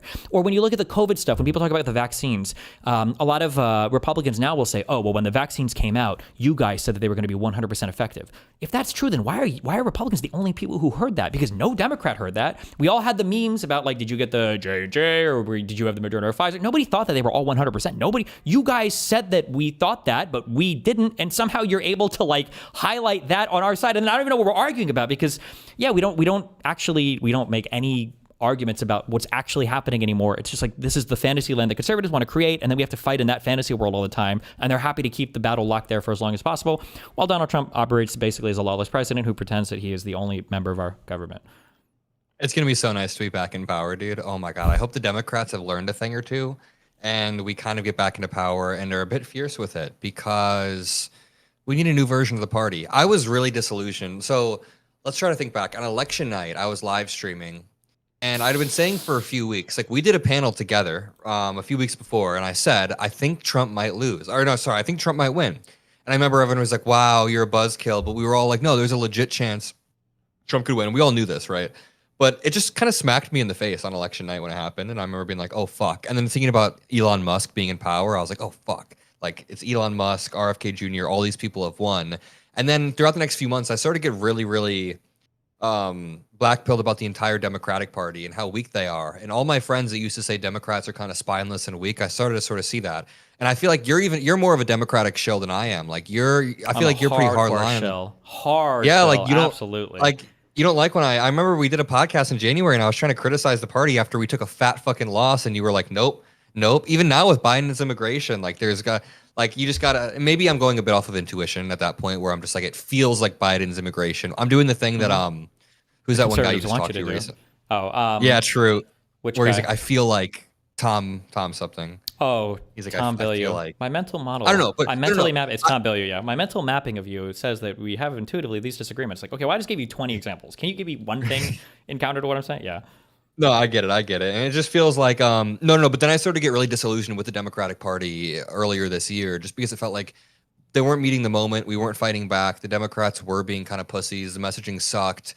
And now I'm starting to really like the fight that some Democrats are putting up. Trump's been outmaneuvered a few times. The Democratic shutdown was a good example. We picked an issue. We had the ACA subsidies. We stuck through that. And then Ro Khanna and Thomas Massie in a small little group of Democrats outmaneuvered the entire Republican caucus by putting this discharge petition up to the floor on the Epstein files. And that kind of smacked Trump and Speaker of the House Mike Johnson on the face. Then Trump, like 2 days before the vote, switched his position entirely, and then pulled the rug out from under the Republicans in Congress. Under Mike Johnson mainly. Mike Johnson were getting slated. Yeah. So like, So the Democrats are starting to find their footing, but I think this was all me just saying that I hope when we get back into power, we have a little bit more of that oomph, or we've at least learned something over the past 2 years, and it's not some return to norms. And I want to continue, like my goal is to continue being somebody in the party who, when I go on these CNN hits, I view it as sort of an exercise in messaging too. Like, how can I beat this Republican messaging? And I know that's how debates are. That's what they're for. But yeah, I want to be someone that can continue to represent like that fight wing of the Democratic Party, so that can be a consistent, rather than just receding back into our shell once we get back into power. And yeah, even for somebody who traditionally I just usually don't like the way they carry themselves. Even Hakeem Jeffries stuffed it up hard when people were trying to do that whole, weren't you guys trying to do $1.5 trillion in healthcare for illegal? It's just the most random made up stuff. They just like, it's the most random made up stuff. And the craziest thing too is they'll like tweet stuff that doesn't even say. I remember they tried to tweet like the part of the bill or whatever. It's like, you just read these 3 pages, it doesn't say this. Tulsi Gabbard did it when the Russian paid operative, who's somehow the head of our DNI or whatever, when she released all of the Obama era stuff that proved all the horrible rigging that Obama did, because Obama rigged the deep state against Trump by waiting for Trump to win the election and then telling all the intelligence agencies to say that the election was rigged. Whatever her convoluted story was. But if you read the documents that she released, it doesn't actually say anything that she's agreeing with either. And just the ability for these people to completely fabricate anything. I can't imagine how much the wind was taken out of the sails of them too when that shutdown ended and they thought, okay, finally, at least we can message on that the Republicans were the ones to end the shutdown. It's like, oh God, the Epstein stuff. Oh no, it's back. I think that one too was incredibly effective. And then also, the shutdown shit isn't fully over because the ACA subsidy is expiring. It's still a ticking time bomb. It happens on December 31st. So once the ACA subsidies expire, a lot of Americans will directly connect that in their head. Like, I have a friend whose mom is reliant on the subsidies, but didn't know she was reliant on the subsidies until the government shutdown shit happened. So it put that issue to the forefront of her mind. And now, I mean, it's going to be like it's going to be like a House of Cards scenario. I feel like we're on December 29th at midnight, they're going to pass something, and then it's going to save the ass of the Republicans. And I've heard that Trump is working on a solution, but then Speaker of the House Mike Johnson went and had to tell him, like, sir, most Republicans aren't actually down to vote for an extension of these subsidies. So, but I heard he has a plan coming in roughly 2 weeks. So yeah, 2 weeks. It's right around the corner. After the illegal immigrant number is 40 million under Biden, and then after we've raised 30 trillion in external investment, and then after we magically find more money from the tariffs that we didn't know we had before, and all the other numbers and figures that this administration makes up. The one thing, look at the skin tone in the video I just sent you. Then you can keep going. I tweeted about this today with the orange guy. Really weird shit. I just kind of saw it. Yeah, pretty crazy. The one saving grace, because I am a Democratic shill, and I will shill for Biden. I think history will remember Biden fondly. The thing that I like the most, only if we do this, the thing that I appreciate the most about the Biden administration is Biden really, really, really tried to do everything the right way by the books. Like, Garland took all the time in the world. The National Archival Records Administration waited all the time before the FBI was notified, and they did all the dotted their I's, crossed their T's, let the cases get dismissed and everything. So when we come back into power in 2028, I hope that can be the springboard that we can use to be much swifter and more aggressive with whatever exists within the outer perimeter of legality. Because on the other end, you know that they're going to be throwing up, well, don't you want to bring the country together? Don't you want to, isn't this not okay? And it's like, no, we tried that. We tried that. You're never going to find a person who is more like that than Biden, who was a senator for like 492 years. The guy, like, there was not a single assassination in this country where the guy had like a, I'm doing it for Biden sticker on his backpack or something, or where he's listening to Biden Kamala Harris speeches to get radicalized and inspired. Like, Biden was conservatives always say this, Biden was the compromise, okay? And you didn't like him. You threw him out the window. So no more Biden, no more Garland. It's going to be way more aggressive on the next administration. And the conservatives deserve it. Like, they messed all of that up more than could ever be imagined, I think. You didn't like Biden, you're about to get what's standing next to him. Biden was a nice guy. That's what they say. Exactly. Biden was a nice one. Now you're stuck with us. But no, it's definitely not good. And I think that I don't know. While Biden was saying that he's a president for Democrats and Republicans, Trump was posting photos and videos of Biden like tied up in the back of a truck. Remember that? The decal of Biden tied up. It's fucked up. Most Americans don't realize it, but the messaging is really important. And I feel like we've been making a lot of progress on that. Like people are realizing how fucked up and demented Trump is. His popularity is dipping really fast. There's obviously always going to be that core base, but people don't realize it's like you only need to peel off like 5 or 6 percentage points and they're like unelectable. You know, you don't have to turn like half the MAGA movement. It's just a few percentage points and they're basically sunk. Dude, I think he's going to go really downhill over the past 2 years. So he doesn't like being out of power. He's really like a child. Like he turns into a narcissistic child when he's losing power and when he begins to lose ground like he did on January 6th. I could see him legit throwing some temper tantrums. I honestly want his legacy to be ruined. I want it to be bad. I do not want in 50 years when I'm in my old age for like fucking people to think he's like a Reagan type where they still are like, yeah, Trump was like a Reagan type. I want there to be clarity that this guy tried to overthrow the government. Like for the rest of my life, I'm going to be talking about the fake elector scheme. I'm going to be talking about the Pam Bondi post. My grandkids are going to be like, Grandpa, what the fuck are you talking about? Who's Pam Bondi? I'm going to say he tweeted 3 names. 2 of those names were indicted. You wouldn't understand. But yeah, for the rest of my life, for real. Like this is some fucked up shit. And it's so crazy. Like why? Like Dad, why did Trump run with a different vice president the third time? Well, he wanted the first one killed. It's a long story. For real. Fuck. Yeah. There are some. You can't believe that we elected him again, or we have power and now he's back and nothing happened. Like fuck. Yeah. There has to be big accountability stuff. Or else, because the question is like, why? Because why wouldn't they just do it again? And I think Democrats need to really think about that question because it really needs to be discouraged because it's not just Trump. Like Trump was a figure that could only come about in the Republican Party. Like I bring up the Biden stuff, and you know how Biden basically got kind of like pushed out from all sides because the entire establishment was like, this probably isn't our guy. Yeah. The media was not okay. I think Obama came back, was having conversations, not okay. That type of thing can never happen to Trump. Right? Like they ride or die with this guy through everything, unless they think he's legitimately about to die, I guess, because he's getting too old or whatever. Yeah. And there are so many examples of so many things. Again, going back to the senility thing, like Biden was senile, like he didn't know what was going on. It's like, can you show me a single video of Biden having an executive order explained to him before he signs it? Because Donald Trump doesn't seem like he has any idea ever when he's signing. He doesn't know about half of his pardons. Yeah, for huge dudes. The guy with the truck guy whose defense attorney, one of his 2 defense attorneys was Brad Bondi. Like, wait, what? Fuck. It's so blatantly part. Oh, and you misspoke earlier because you said Trump's crypto scam. You meant Trump's crypto scams because Melania has her own scam coin too. True. And it's like, how do you even right now? Like, I feel like these are easy asks too. They'll never admit to it, but you could literally be in a panel, be like, "Hey, just curious. You admit right now that an anonymous person that you'll never know about could give a huge sum of money to the president of the United States through Bitcoin, and we would never know. We would never have any idea about it whatsoever, right? Like, how is that an acceptable state of affairs to anybody?" Or people that we do know about, like Justin Sun. He wasn't able to step foot in the U.S. because he had an SEC investigation into him, this Chinese billionaire guy. He put $70 million into World Liberty Financial, like into Trump coin. And then he was able to step foot in the United States. He went to a Trump dinner, a White House dinner. This is one of my Jubilee props was Trump is the most corrupt president in American history. Mm-hmm. It's going to be a fun one. Yeah. And there's there's a million examples. There's no way that, getting through all of them it's impossible. It's fucked up. Fuck, I had something else to say, but there's just so much corruption shit. Let me go through some of my notes for like his fascism. The family stuff, dude. Watching like that one guy, our envoy, Witkoff. Oh my God, Witkoff needs to be prosecuted first. When we get back into power, like he was advising Putin. He was advising Putin's aide on how to get into Trump's.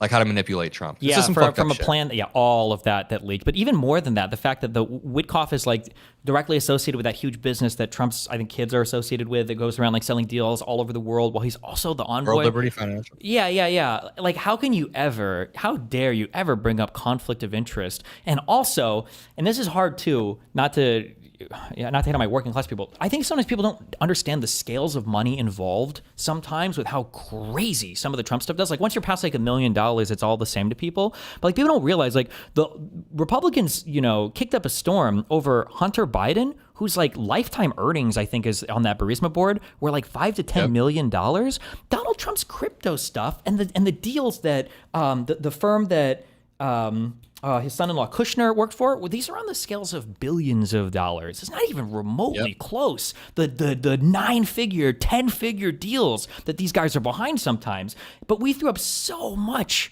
on Hunter Biden, and there's not a word, not a peep about any of this stuff. It's crazy, dude. So there's this one analogy that, or this one example that the New York Times wrote about a few months ago, and it said that Hillary Clinton, when they took office in the early 90s, when Bill Clinton took office, essentially there was a scandal, a months-long scandal, because she turned $1,000 into $90,000 a decade prior, a decade before taking office, because she traded cattle futures. So a decade before the Clintons took office, she turned 1K into 90K. Now, Melania Trump met with Jeff Bezos in the White House and then got a $40 million movie deal with Amazon, and there wasn't even a day of headlines about it. It was just swept under the rug. So it shows how, like, the scale of corruption, the scale of them monetizing the White House is next level.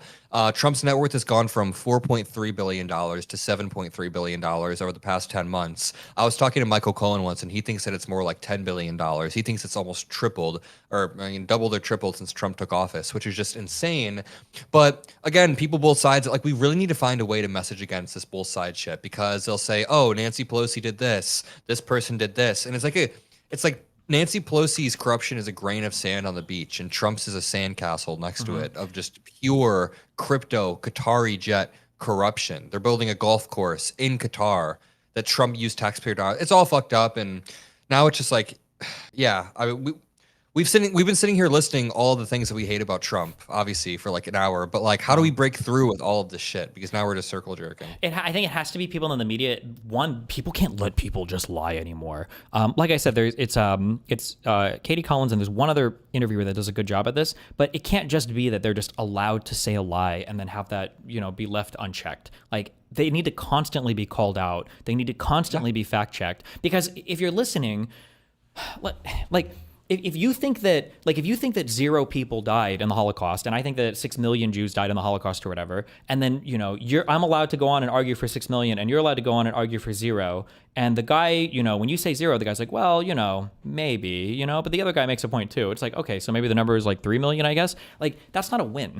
that's not a big W that the W that people think it is, when the other side is just like shamelessly lying. So I think we need more accountability from our media, and it has to be the mainstream media, because holy God, the alternative media sphere is just the worst thing in the world. As two members of the alternative media, no offense to either of us. Well, you do mainstream media stuff now, but like, no, but there's no accountability mechanism. Like, I could fuck up in a video and no one's gonna get fired. I'm not gonna like have any repercussions. I'll correct it in another video, but we could fuck up as much as we want. But I mean, I was on a network recently, and I called Pete Hegseth an alcoholic, and they spliced out that word, and I realized me saying that gives exposure to the company. Sure. If I like, you're not allowed to say. So I'm like, oh shit, like they're legit serious about this stuff. But I don't know.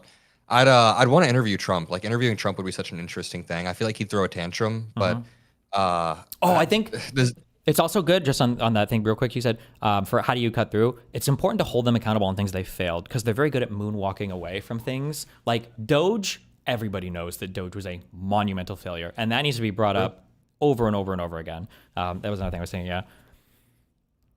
But yeah, we should talk more messaging before. I've got an interview to do in like 30 minutes, but we should talk more messaging, not only before this debate, but just overall broad debate shit. Yeah, prep is really important. I can't believe you were like, do you still prep? Because I find prep to be very, very important. Oh, I guess maybe the level of people that I talk to now. Usually, once I've willed out like 5 or 6 examples, I'm either going to be really nice, in which case the debate is a waste of time because the other person's just going to pretend not to know anything, or I'm kind of mean, and then the other person just leaves because they can't contend with any of the facts, and then I feel like it's a waste of time to argue anything. But I'm still pretty early in my like debate career, so I've got a lot to learn, especially in the long form debates. Like, I'm pretty good at the snippy, like get clips and do this and do that. That's like more of a game, right? Yeah. But I'm still working on my broader debate stuff, so I'm excited to get better. That should be fun. Yeah, 2026. Do you think, do you see there being a big future with Turning Point USA, or do you think that like the loss of Charlie Kirk is probably going to permanently kneecap that organization? I shouldn't use that analogy, but harm that organization, I guess. Yeah, that turn of phrase. Sorry, you know what I mean. No, I was going to use a worse one, but never mind. But I think that So originally in the aftermath, I thought that there was gonna like I was a little bit worried because a lot of my friends from high school were reposting all the Charlie Kirk shit, Mhm. were sending like there was a vigil in my hometown, like a really small hometown in Indiana, and my friend posted a video of the vigil, and it was like I was like, bro, the Charlie Kirk effect is massive. A lot of my friends who were just vaguely Christian, who didn't know anything about politics, were reposting him and then liking reels of him saying vaguely conservative shit, and then they go down that pipeline that we were talking about. So legitimately, I was like, okay, I think this had an actual cultural impact, his death. Like, I think it legitimately moved the pendulum a little bit over. It was like the reverse of George Floyd when people, not this situation, but when people were getting fired after the fact Mhm. because the cultural pendulum was swung so far in one direction that anyone who, I mean, people were making fucked up jokes about George Floyd, but I feel like there were probably some cancelings or firings back in 2020 that were like, whatever. And now we see the opposite of that. We see people making vague jokes about Charlie Kirk and they lose their job as a teacher. So I was like, we have a legit cultural swing on our hands. But overall, like, you made this point early on, but this is really true. I don't know, like, leadership is really important in an organization like that. And Charlie Kirk seemed to be a good leader who could act as someone who kind of kept these different coalitions together, and recreating that type of face or that type of leadership is going to be hard. I still think they're going to be really good at turning people out. Like this event will be a good indicator. This event, I bet, will be huge. I bet they're going to register a lot of voters. I bet they're going to have a lot of young people. I Mhm. bet every conservative wannabe commentator from across the country is going to be there. It is still going to be the home for all of this. But I can't say that it's going to be more effective now that Kirk's dead, because I think leadership is really fucking important with this stuff. And he built something unique. I mean, he was able to guide this and lead it. And again, he had the vision. I don't know who else has the vision of what's going to happen next. He probably had some ideas on where he wanted to go and what is like I think like Vivek took over one of the Turning Point USA things. Like is Vivek, he got griped multiple times. Just Yeah. like Brylan Hollyhan, you know that kid who gets griped multiple times. Brylan Hollyhan. You want to be the young conservative guy who was sitting on the jet, I the know. private Yeah, I know what jet. you're talking about. Yeah, yeah, yeah. Yeah, I know you what know you're who I'm talking talking. about. Yeah, Brylan Hollyhan.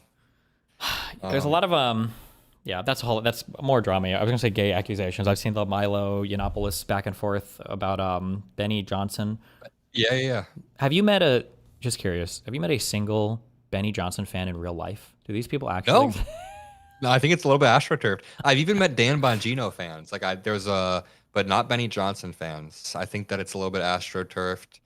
He's a little bit of a slime ball. Like he's like fake charismatic. He'd be a fun one to debate. I was on Pierce Morgan with him, I think. Yeah. He's like 100% rhetoric. Like there's nothing behind those eyes Bro, besides just pure sycophantic obsession. Yeah.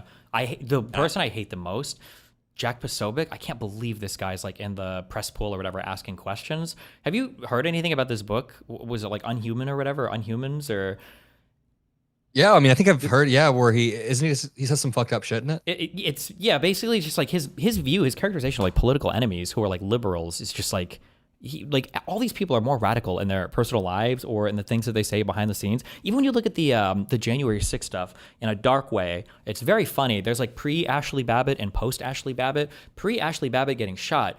It's so funny because I'm turning on like InfoWars to go back and like listen to this, and they're like, "This is the second American Revolution. Like we're here. It's an insurrection. We're taking over. It's a revolution.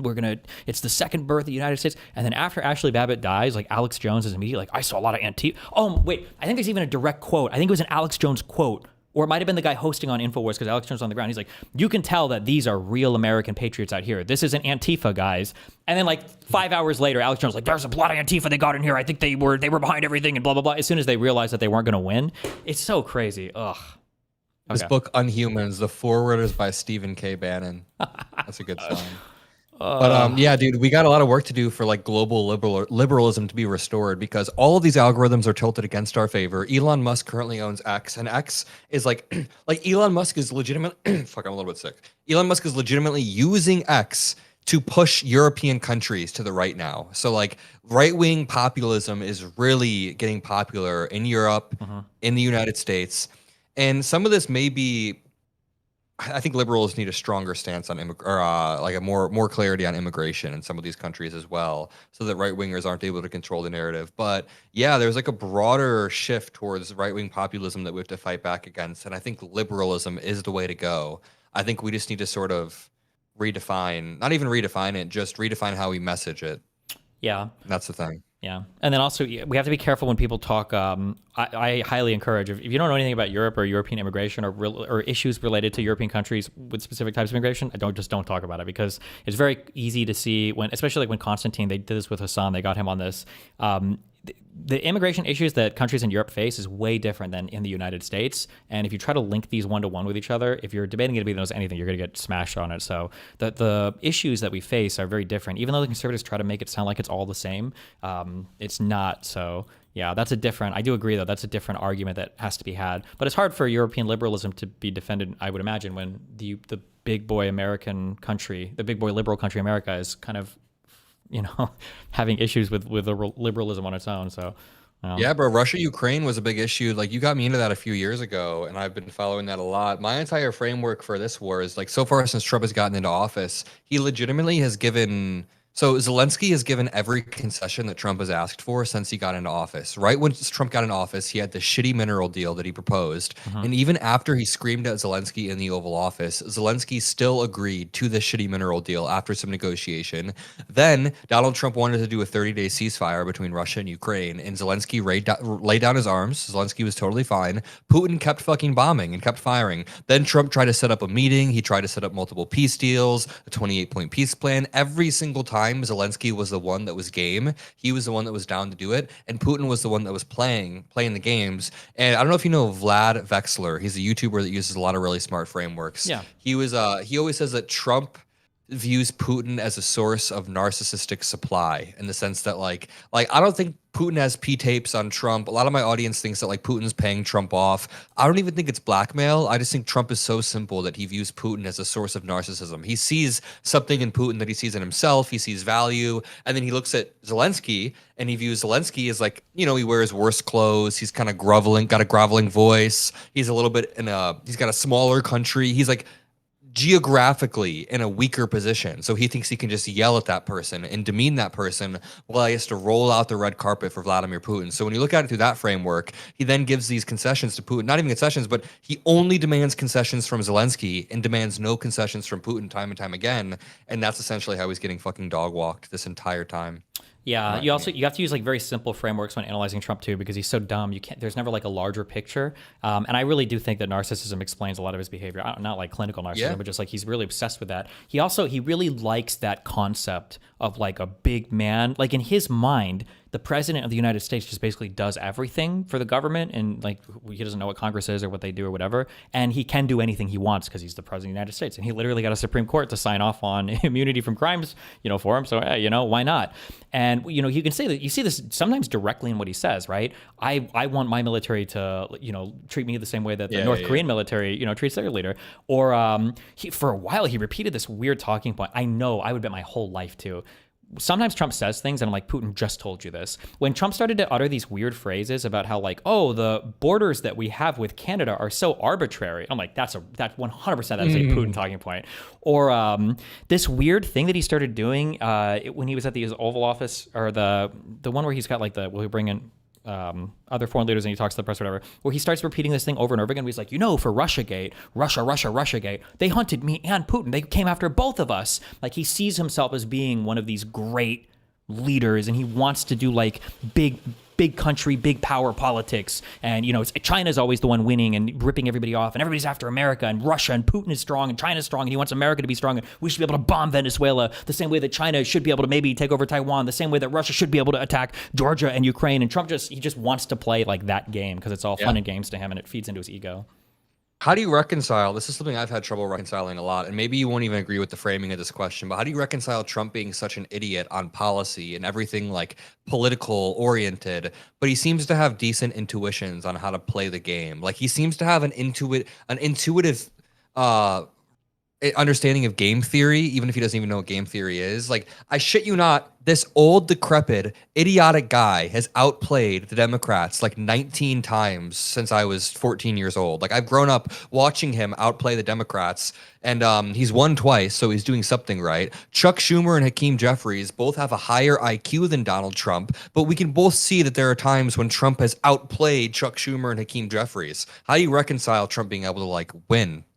Or am I just conceding to his framework? I don't know. I think so. The Republicans are just playing a different game, and partially it's because of that, and it's because of like the fact that Democrats have to hold the country together that they're able to play that different game. So on the Republican side of things, people forget this. Trump didn't make his money in fucking real estate. Trump was not that great at real estate. He inherited a ton from his dad. He inherited a ton of money. Trump made his money, and Trump got his big recognition with The Apprentice. That's why people know Trump today in the United States. That's why he won the presidency. So Trump is playing this game of like celebrity stardom, and the Republican Party for a long time has basically been preparing their fan base for that type of stardom. You know, we don't look too critically at things. The leaders that we have aren't intellectuals. They're entertainers. Our Michael Savages, our Glenn Becks, our Rush Limbaughs. You know, we don't have the boring NPR voice. We've got the rock and roll music and, you know, the people screaming at each other on the radio. Like, that's who we have. So the Republican Party was like uniquely positioned to bring an entertainer up. But then also, like, if the Democrats were to have played a similar game, like, you know, we're about to, if this presidency keeps trending in the same direction it is, Obama had to come in after, okay, Bill Clinton was the last budget surplus.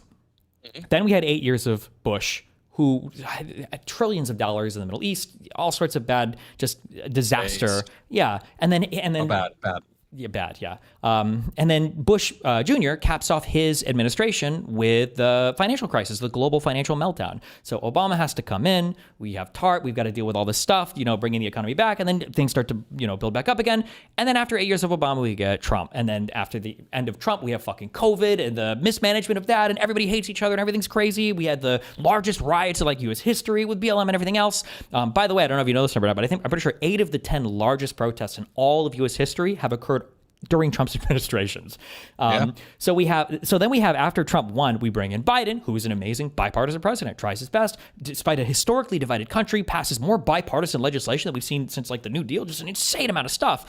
And then after all of that was put together, now we have Trump again. And Trump is doing whatever he's doing now, and whatever these 4 years are going to look like, we're going to have to bring in another Democrat to clean things up. So while Republicans are kind of like getting to play this game in the background of building the coolest celebrity who's like the funniest guy with the best one-liners, Democrats have to come in and play that game because that's what Americans, I guess, are voting on for whatever reason, while also like trying to hold the country together because Republicans don't want to govern anymore. They don't govern. Congress has done nothing, and the Republican Congress has willingly handed over so much of their power to the president just happily. They don't do anything. It's just crazy.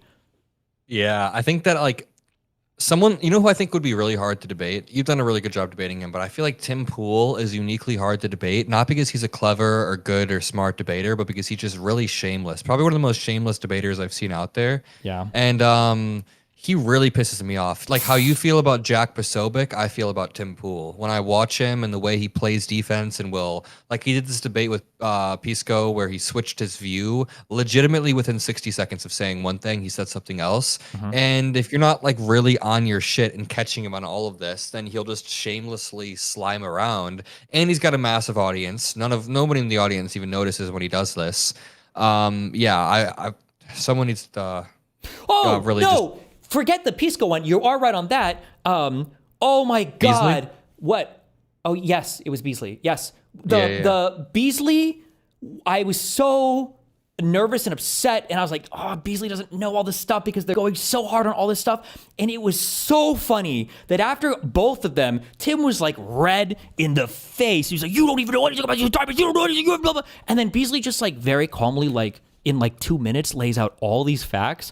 And then he's like, wait, before we move on, you guys admit that you didn't know anything about any of this. Because then Tim has to start Googling, like, how do I find out what the charges? Like, this guy's never read an indictment before? Oh my God. Beasley just completely, and it was like 12 different people. Like every time the camera switched, there was like a new fucking conservative night terror demon on the screen that was trying to argue against him. And oh my God, yeah. No, but you're absolutely right because Tim he gets so impassioned and he says all these things. And it's like, hold on, bro, you're completely wrong about all of this stuff.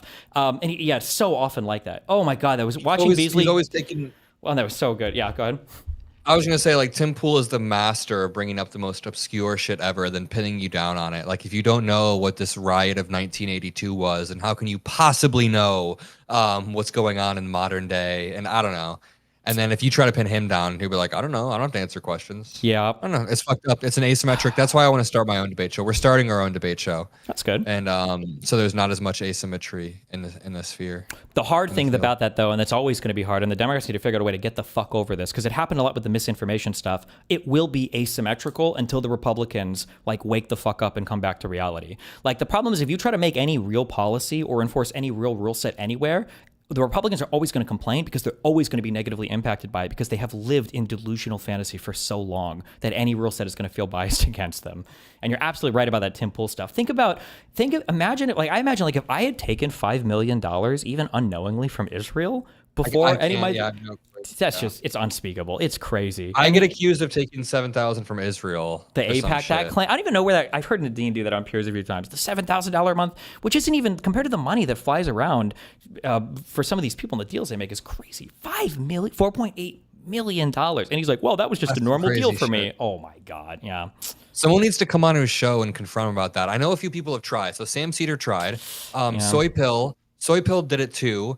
But then during Soy Pill's appearance, Tim Pool just said it didn't happen. He's like, what you're saying didn't happen. And then Soy Pill tries to bring up the name of the guy in the indictment. He's like, have you ever seen this guy in real life? Just the way that he does this shit. I don't understand. Yeah, something about it really does blackpill me. I keep going back to the same theme of the asymmetry of how like they're able to really slip away with this shit. We would never be able to. Like, I wasn't even involved in the chorus Brian Tyler Cohen stuff, and I defended it too. I wasn't even involved in it though. And people in my subreddit were making threads. People were emailing me asking why I took chorus money, and it's like, dude, Tim Pool is out here with 50,000 live viewers taking Russian money, slamming on his desk about how Ukraine is the enemy of this country. Liberalism, I said this earlier, liberalism worldwide is struggling, and it's because of people like this that command massive audiences. Nick Fuentes is pushing illiberal views and acting like it's normal. He's really sane-washing them in a lot of these interviews too. Like, he's doing a good job on this podcast circuit, coming off as likable. And I know this because I'm like a few years younger than him, and my friends are all reposting Nick Fuentes stuff.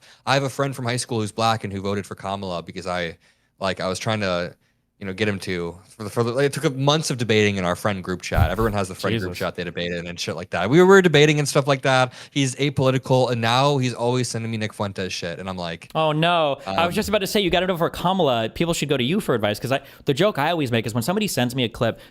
For me, it was Candace Owens. Somebody sends me a clip like, hey, can you look at this Candace Owens stuff? I know that in 6 months this person's completely gone. There's nothing I could say or do to save them. I thought you were going to say you managed to dig this guy out of it, but no. Once they start watching this stuff, yeah, and it's like, the stuff that you have to argue with. I remember for my friend, the first clip was like, this guy is arguing about the like MH370, some Ukrainian flight that was lost to the ocean or whatever. And like, I clicked this guy's channel. First of all, it's like a 2-hour video with Candace, but I clicked his channel, and he believes in the ether for physics. Like, he thinks that everything exists. And I'm like, why would I even waste my time debunking this? And it's like, oh, so you're gonna write him off like you get mad that people write you off? And it's like, well, it's not the same. I don't believe in the ether. I'm not a flat earther. And it's like, well, shouldn't you be able to argue against it then? It's like, this is true for some things, but it's not possible to argue against every single minor point. Meanwhile, like you said, yeah, these guys, remember, for them, the Hillary email thing, which they wouldn't even be able to tell you what happened at the end of the day. Whatever was there was enough for them to talk about it for a year. The big man showing up in the hacked emails by Guccifer 2.0, by the Russian intelligence, by the way, that was enough. The big man, that one phrase was enough for them to talk about Hunter Biden's laptop for 4 or 5, whatever years now. But for Trump, him being on TV with was it the Indonesian guy where he's like, oh yeah, I can set up a meeting for you and Eric, no problem. Yeah. Or for any of the stuff that's for Tim Pool, $5 million illegal Russian money came in and was done illegally. Like, none of it mattered, just right off their back without a second thought.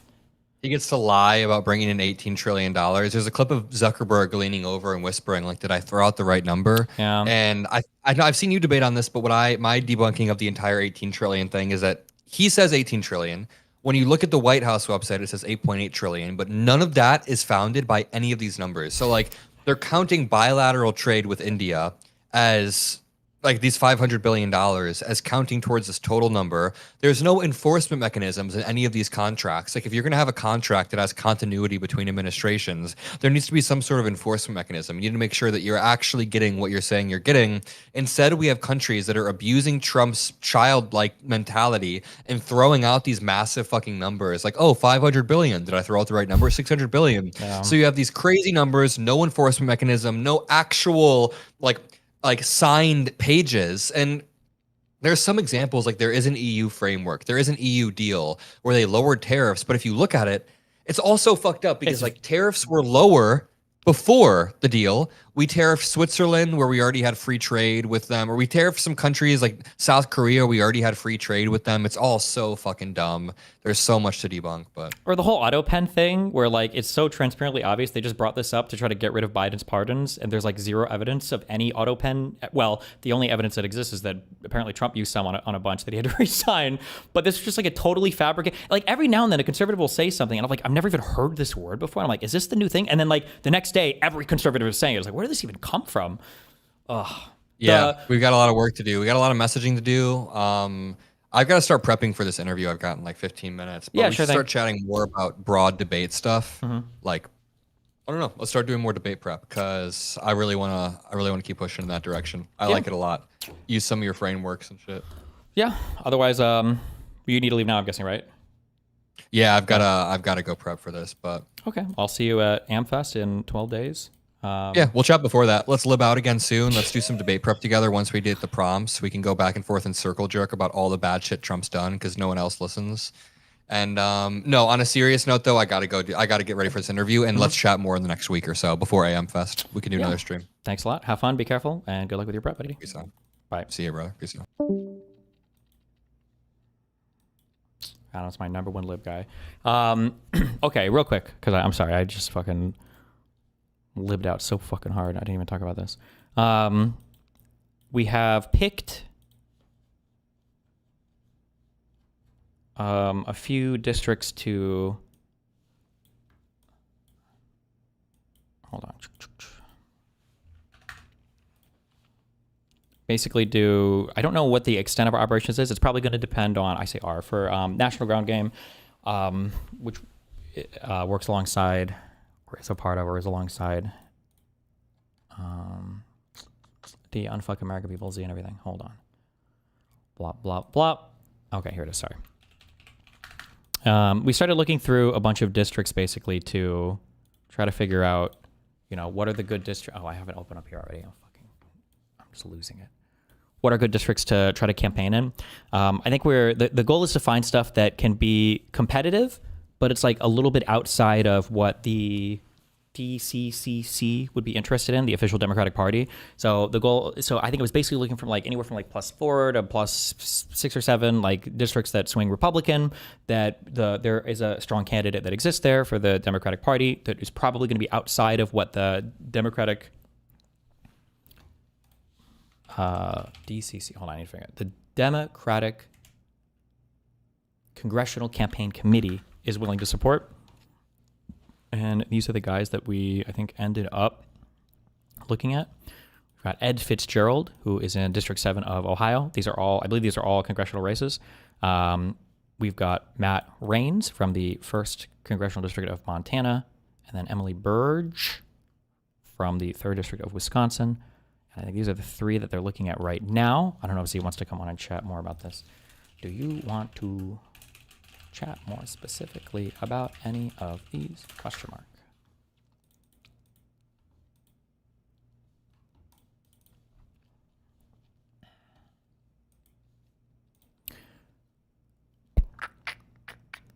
I think the idea is that will you do interviews like you did with the Pisser again? I'll try to do as much as I can. It'll depend on what's going on in my life, but I should be able to. This is, yeah, I think these are areas that we're looking at to have basically high impact in a way that stands apart from other races. So ideally, like these are winnable districts. You know, we can show up in force and like move the needle on these more than other somewhat winnable districts that don't have our support. And then the Democratic Party is not officially collaborating with these people, supporting these people in these districts. So, you know, we can measure our impact really well.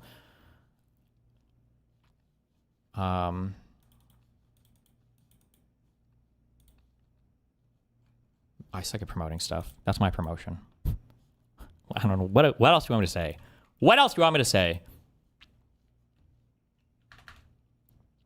What is the money for? I think that this is... Z will have better info on this. I should have it. We have a Google doc. I had to sit through like a 6-hour deposition this morning, so I didn't have time to go over anything. I'm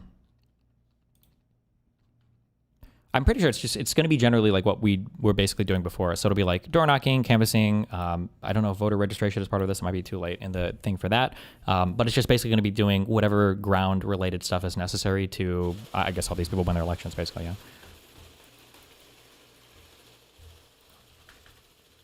I'll probably be plugging this and talking more about this in the coming days as well.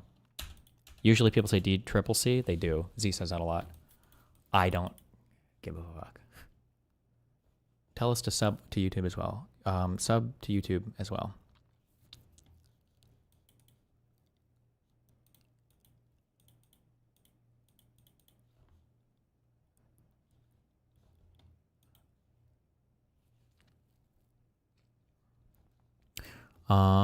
When is your YouTube appeal? 8 days, I think.